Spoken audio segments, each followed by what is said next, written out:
Nagulat kasi ako, bakit may vlog ka na? Ay, vlog po ba tawag doon? Sorry Yes. po, sorry May sira. upload ka na. Hindi po, yung di ko naman po sinasadya talaga yun. Kasi ako talaga mahilig talaga akong mag-upload talaga.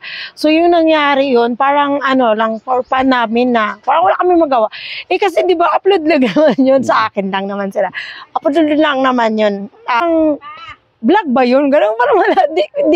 Di ko inano sa isip ko na yun pala Pero yun. nakita mo, upload din naman. Diba? Opo, upload din siya. Yung So yun mga kababayan, alam ko, marami sa inyo ang nakapanood ng upload ni Ate Rose na binablog na niya si Nancy. Alam ko, dahil nakikita ko, 500,000 na po yung views ng iba niyang mga upload. Comment nyo dyan mga kababayan. Ano sa palagay ninyo kung okay lang po ba na i-vlog ni Rose ang kanyang pinsan habang nandyan siya? Para magkaroon din ako ng idea, option kung ano yung mga suggestion ninyo. Okay lang po ba sa inyo na magbablog na rin si Ate Rose sa kanyang pinsan?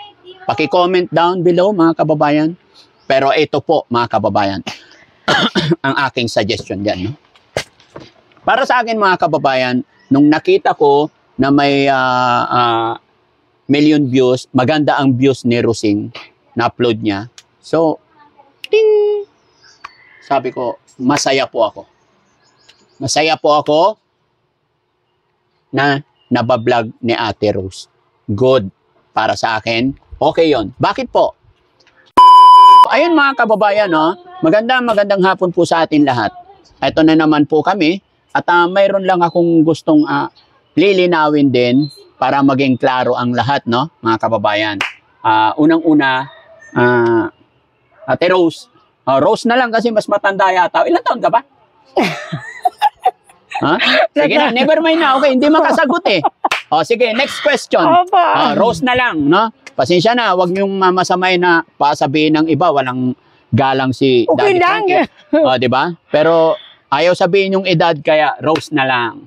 Parang ngayon lang magkakilala, no? Parang ngayon lang mag-uusap. Parang di ako sanay din tawagin sa pangalan ko eh. Ano gusto mong tawag sa'yo? Ano? Ano to? Boy Abunda? Okay lang. kung ano na lang po nakasanayan nyo. Rose. Yun po. Ayan. Rose, ilang araw na sa'yo si Nancy? Parang mag-isang buwan na. Mag-isang buwan. mag-isang. Kumusta naman ang buhay-buhay ni Mga Nancy? pila, mga pila, 26 ba? Okay naman siya dito, sir. Sobrang okay naman. May time na mautos-utosan ko na. Wow. Mautos-utosan ko na. Tapos pagbawa, tulad yung anak ko bababa, sabi ko, tignan mo. Oo. Mga ganon. Tapos basta mautos-utosan ko na po, kunwari, sabi ko sa kanya, labahan yung budget niya. Yung damit niya, yun, nagawa na niya yan. Yun po. Tapos yun, okay naman kami, tawanan, banding, parang wala lang, kaganon. Tsaka ano lang kami, tawanan, basta masaya lang kami kasi kami lang naman talaga dito, walang ibang tao sa araw. Okay. Kasi mga tao dito sa amin, gabi pa halos yung dalawa eh. Kaya kami lang talaga. Yun. Yung banding namin, sayawan, kahit ano lang, asaran, ganon. Tapos after nun, kantaan lang, sinasabayan ko siya.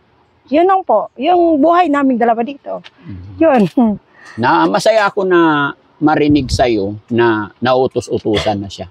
At nakita ko rin naman mga kababayan, nakikita nyo rin yung pagbabago, lalo, especially sa physically ni Nancy tsaka si Rose. Kasi tignan nyo si Nancy mga kababayan, maganda na yung...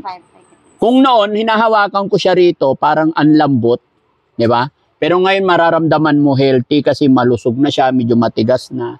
Tsaka nag-iba na yung aura niya, gumaganda na. At mas gumaganda na rin si Rose lalo. Diba? Patay na siya. Nagbablush. Ano na naman yung masasabi? Hindi naman. Ayan. Alam ko yung, kahit maliit pa ako nung nangyari, alam ko yung sitwasyon niya. Isipin mo yun, namatay nanay niya. Tapos namatay yung kapatid niya. Nakapag-asawa siya, namatay din. Siyempre nakunan din po siya. Parang kung isa-isahin mo yung pangyayari yun, masakit talaga. Kaya siguro yung iba hindi nakaintindi kasi di nila kasama yung tao. Kaya yun. Hindi nila alam lahat yung story, yung Opo. kwento ni Nancy. Opo. So yung mga ganun, hayaan na lang natin. At saka, yung pag makasama mo kasi si Nancy, napaka-sweet niya. Napaka-alalahanin. Tapos, kumbaga kung may gagawin siya sa yung may gagawin siyang parang ikagagalit mo, ikakasama ng loob mo.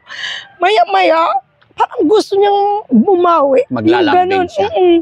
Kaya yun po yung parang feeling ko, hindi ko to palagpasin ng ganito kahit mahirap lang ako.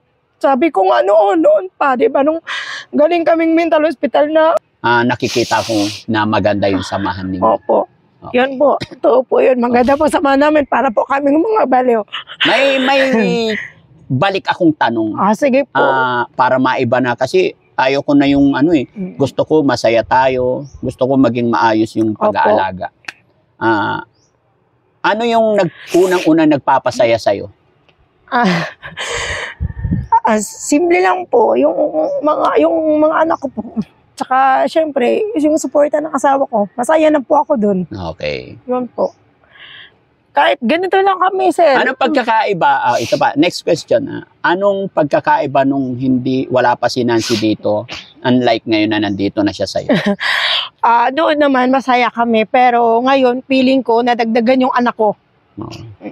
Noon, masaya naman kami kasi dati walang gustong umalis, alis. Kahit saan makaalis ako. Like, nung last year, March, Davao ako. Kasi, pinapapunta ko ng mga pinsan ko. Minsan sa Bicol, sa kapatid ko, ganun. Pero ngayon, kasi gusto ko kasi, sir, totoo lang, gusto ko maraming anak. Gusto ko maraming anak. Tapos, feeling ko, nung dumating si Nancy, parang, feeling ko, nadagdagan na yung anak ko. Yun mas po, lalo naging happy. Opo. Tsaka, pagdating ni Nancy, yung asawa ko, napaka-supportive talaga. As in, sabi niya, bahala ka. So, dito lang ako, bahala ka, basta dito lang ako, ganun. Sabi pa nga niya, ano gagawin mo dyan? Di ba? Alagaan natin. Yun, sabi niya sa akin. Yun po yung, minsan, nababawi. Yung mga sakit, nababawi sa mga ganong salita. Ayun. Saka yung magandang moment, magandang bonding ninyo. At higit sa lahat, yung magagawa natin sa tao. Kamag-anak natin yan o hindi, basta't may nagawa tayong maganda sa tao, masaya na si God. No? So, wag nating intindihin kung ano man yung marireceive natin, good or bad, pasalamatan lang natin. No? Tama po. Lagi kasi siya po talaga yung dahilan. Siyempre, pag nandito tayo sa mundong ito na puno ng pagsubok, kaya talagang lagi lang tayo sa kanya. Siyempre sa'yo, dahil ikaw yung way. Ikaw yung way, sir, na natutulungan mo kami. Lalo na si Pinsan. Yes. Sa paggamot niya, siyempre, di ko naman yun itatanggi talaga na sa pagpagamot niya. Lalo na nasa private siya. So talagang grabing pagpasalamat, sir. Dahil yun nga, napakaswerte din niya kasi ikaw yung naging way. Pangalawa, napunta siya sa akin na alam naman po talaga, alam niya na hindi ko talaga siya pababayaan. Yun po yun lang, parang maisa-isa mo. Kahit papaano, mayroon din talagang yung parang, yung talagang bigay ni God, yung ganun.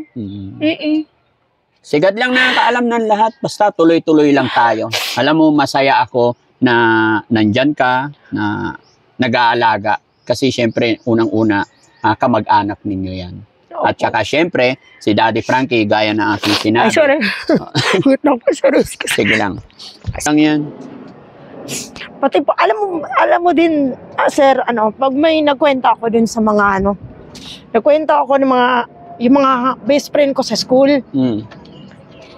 Pag napag-usapan namin si Yancy, talagang hindi ko maiwasan din yung mapayak din ako sa kanila. Kasabihin ko nga hindi naman nila kasi nakasama yung tao kaya hindi nila alam. Ganyan ako na kaya yun, talaga parang yun nga, sir, sabi ko sa'yo, sir, parang sinansi yung pangatlong anak ko. Yun. Okay. Sabi kasi nila, meron akong itong tanong din talaga, no? Sige po. Nagulat kasi ako, bakit may vlog ka na? Ay, vlog po ba tawag doon? Sorry Yes. po, sorry May sira. upload ka na. Hindi po, yung di ko naman po sinasadya talaga yun. Kasi ako talaga mahilig talaga ako mag-upload talaga. So yung nangyari yun, parang ano lang, for fun namin na, parang wala kami magawa. Eh kasi di ba upload lang naman yun, sa akin lang naman sila. Upload lang naman yun. Parang walang, parang, vlog ba yun? Ganun, parang wala, di ko inano sa isip ko na yun pala yun. Pero nakita mo, upload din naman. Diba? Opo, upload din siya. Yung parang, basta di ko inano sir na yun, para yun. Oo. Ano, tawag nun, basta for fun lang na in-upload ko lang. Tapos yun, Tapos nung nakita mo na may views, anong pakiramdam mo? wala sir. Sa totoo lang kinabahan ako. Bakit? Kinabahan ako kasi, lalo ng asawa ko, sabi ng asawa ko, hala, ano to?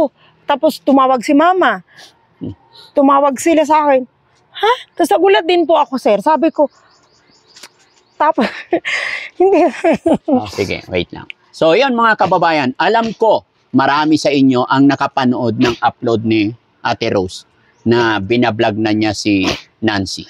Alam ko dahil nakikita ko, 500,000 na po yung views ng iba niyang mga upload. Comment nyo dyan mga kababayan. Ano sa palagay ninyo kung okay lang po ba na i-vlog ni Rose ang kanyang pinsan habang nandyan siya? Para magkaroon din ako ng idea, option kung ano yung mga suggestion ninyo. Okay lang po ba sa inyo na magbablog na rin si Ate Rose sa kanyang pinsan? Paki-comment down below mga kababayan. Pero ito po mga kababayan, ang aking suggestion dyan. No?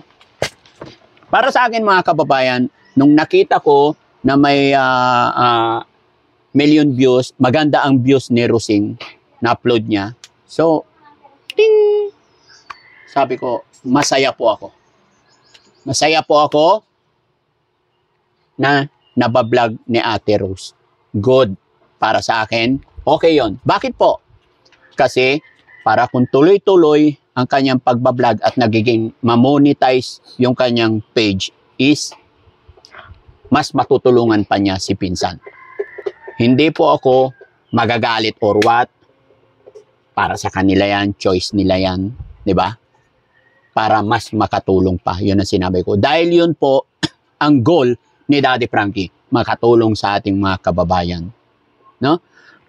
At sana tuloy-tuloy. Kaya mga kababayan ko, no? Sa mga nakakapanood ng videos ni Pinsan para kay Nancy, support po natin mga kababayan. Dahil pag gaya ng aking sinabi, pag na-monetize at nagkaroon siya ng revenue, ay hindi lang po siguro ganitong pamamaraan makatulong si Ate Rose, no? Kasi may nakita kami na message mga kababayan na baka daw magalit si Daddy Frankie. Hindi po mga kababayan, sa mga ganyang bagay ay hindi ko po pwedeng ipagdamot, no? Much more, masaya po ako para, eto, kasi pag na-vlog niya at na-monetize, naging okay, so ibig sabihin mga kababayan, mas marami pang makatulong kay Nancy. At the same time, kasi nakaraang mga buwan mga kababayan, nung January, schedule sana namin pa Mindanao. No? Pero hindi kami nakaalis, nag-cancel ako sa biyahe namin ng Mindanao, sa Surigao, nag-cancel ako kasi syempre yung monthly na check-up ni Nancy. Pero ngayon mga kababayan, unti-unti nagiging okay. So tapos kung loloobin ng Panginoon na magiging okay, so kahit hindi siguro monthly, kahit ano, lalo na pag may lakad ako, 'di ba? Kaya mga kababayan, hihilingin ko sa inyo, support pa natin yung vlog ni Ate Rose. Teka, wait lang sir, ano ba yun? Ha? Di ko nga po alam totoo yan sir. Di nga po ako Doon marunong. naman magsisimula yun, ma'am. Kita mo naman, di ba? Maraming nagko-comment, natutuwa sila sa improvement. Kasi masaya din ako na nakikita yung mga nangyayari na okay siya, masaya siya. Basta tuloy-tuloy Ang dami nga comment doon sir eh. Mas sabi doon, mas parang mas luka-luka ka pa dyan sa pinsan mo, mga ganun.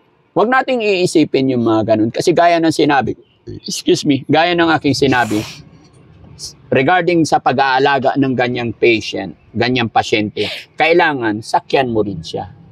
Pero hindi lahat ng gusto nyo isinusunod. 'Di ba? Kailangan mabanding mo, kailangan laging may kausap. Kita naman natin yung sabi ko nga parang ako hindi natin mapi-place lahat ng isip ng tao. Pero ang pinaka-importante diyan, alam natin sa sarili natin na gumagawa tayo ng mabuti.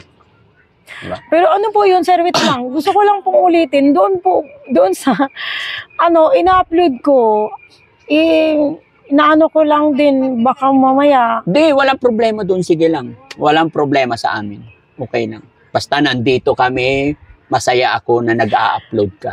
Nung Sige time lang. nga yun, sir, di ko naman akalain kasi parang di off ata yung asawa ko. Na, parang nakulitan lang. Oo, okay lang yun. Tapos- Natuwa nga ako nung nakita kong Tapos maganda. may mga Sige, sumasayaw sabi ko, pa good. kami. Okay lang Di yun. ko- Walang di ko problema. ano yung ano Tuloy nga. lang. Tuloy Sir, di ko nga alam Ito nga, yun. sinasabi ko nga na i-support natin, no?